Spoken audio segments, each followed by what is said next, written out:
Hello everyone in YouTube world.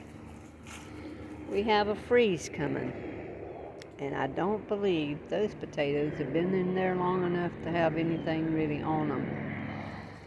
And these potatoes, some may and some may not. Um, the brassicas I have no doubt will survive the freeze, but these potatoes probably not. So my conundrum is, should I dig them up or should I cover them up and see if I can get them to last just a few more weeks. I have a rope cover, a frost cover that I can put over them. Tell me what you think. What would you do? Would you cover them up and hope for the best? Or would you just go ahead and leave them? And this is actually going to be where we plant our row potatoes, this area here. Not that specific place, but this area. All the way back to here that I have ordered. Should be coming in. I gave you gals 2 or 3 cabbages already, a whole bunch of turnips, and a half a loaf of bread, plus you got your own feed, and you're wanting me to pull up more greens for you? No, I'm not. And these here I've already taken potatoes out of and pulled out the plants that was looking kind of sickly and kind of like they were ready to die off, and something's eating them up. But I got enough potatoes actually for me and my son to have some roasted potatoes. And the grass is weeds is filling in this and just taking it over, so those little onions that are growing in here, like this one right here, it's going to get lost in the weeds. See how tiny it is? There's quite a few of those tiny onions in there. I just sprinkled some seeds I had left in here and they germinated.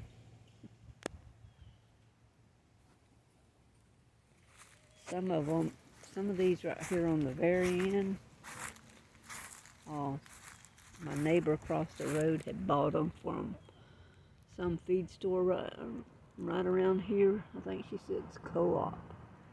Those right there. I don't know what they are. They may be long day onions. They didn't know because I asked them about those onions myself and they didn't know. So she didn't want them. She gave them to me and I stuck them in there to see what they would do. I've given them some fertilizer, but as I said, the weeds and the grass are taking it all over. And the chickens love this stuff here. This is clover that comes up every fall, winter. And they'll eat all I can give them, even though their crops are bursting already. But it'll come right back because there's a little nodule in the ground underneath that clover that just keeps it reproducing. And I see I have a fire ant bed in there. Hope I didn't get any on my fingers. Watch these girls, they act like they starved to death. They got food in 3 feeders. Like I said, they've had like what would amount to 2 whole cabbages today. They're not really hungry. They just, I don't know. I just think every time I come out here, I'm supposed to give them something. That's my conundrum with the potatoes. Tell me what you would do. Would you cover them and hope they survive the freeze and give them time to actually make potatoes, or would you just leave them and hope for the best? Got some beautiful brassicas here that should be starting to head up soon. That one's starting a little tiny head view. So is this one here. And if you've watched my channel, you probably remember that I didn't remember what I planted where. And there's still some tiny little plants in here that I don't even know what they are. See, that one came right out. It just pulled right out. I'm going to stick it back in here and see if it lives. We got a lot of rain coming according to the weather forecast. And none of this will mind the rain too much except that onion bed right here. When I bought the Black Cow and the Black Cow compost, I didn't realize it was going to be such a heavy mix. There's so much Black Cow in the compost that it doesn't drain that well. The onions look good right now, but if we get several days of hard rains, I don't know. I may lose them. I hope not. The scarlet's doing really good. There's onions and beets down in here that's not getting any sunlight. I knew I was overplanting these beds, but you know, at the time I didn't have a third. I only had the 2 beds. And then I managed to get another one, and then another one, and used all my grow bags. And I told my son last night, I said, now what are we going to do about planting the potatoes? Because the onions won't be finished in these grow bags when it's time to plant potatoes. We plant them here in the middle of February. He said, I don't know. I said, I do. We're going to be digging up the ground over there and planting them over there. He said, okay. That didn't thrill him too much, because he'll have to do most of the digging. Bless his heart, I just physically can't. I've actually had these feed bags down here, which prevented a lot of weeds and kept the dirt kind of soft, so the digging won't be so hard on him. And I got a good digging fork. And all you need is just to loosen up the soil underneath the potatoes and just you know, pile some soil on top when you plant them, and just keep piling soil up against them as they grow out. And I know how to grow potatoes. I've grown them all my life.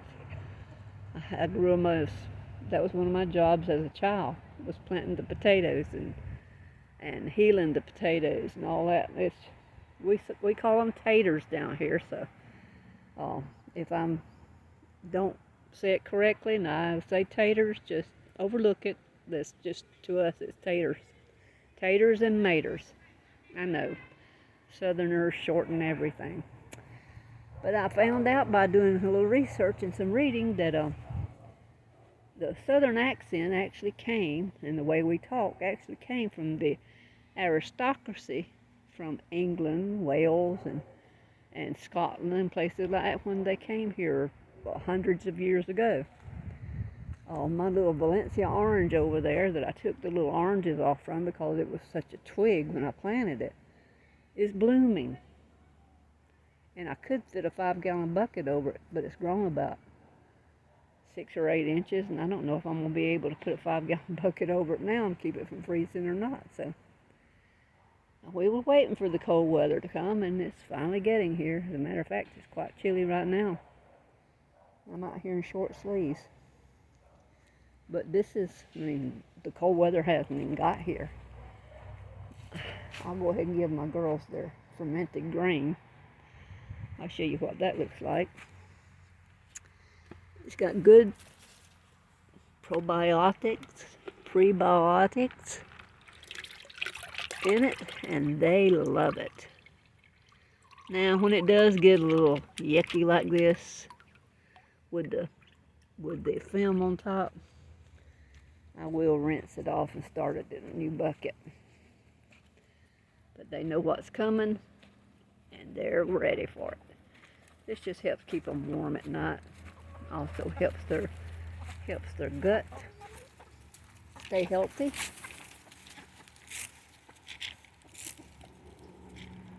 You don't want to give them too much of it because you don't want them to get any more than 10% of their food in all grains and scratch. I put black oil sunflower seeds in it because they have a lot of protein and good oils in them. And they get a scoop of this in the morning when it's cold, and they get a scoop of it in the evening. They don't get any of this in the summer because it just heats up their body, and it's hot and humid here in the summer. Alright, that's going to be it. Anybody watches this, and I've not been getting many viewers. I guess I'm pretty boring, undoubtedly, to some people.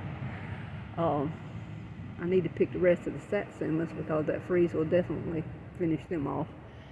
But comment and tell me, would you cover the potatoes and try to keep them, or would you just leave them as is and hope for the best? The freeze usually don't last but a couple of hours here. It'll start freezing like 4 o'clock in the morning, and by 7 o'clock, you know, the temperature starts to go up. But potatoes, an hour of freezing temperatures on a potato is usually deadly for the potato. Tell me what you think. God bless. Hope everyone's having a great week.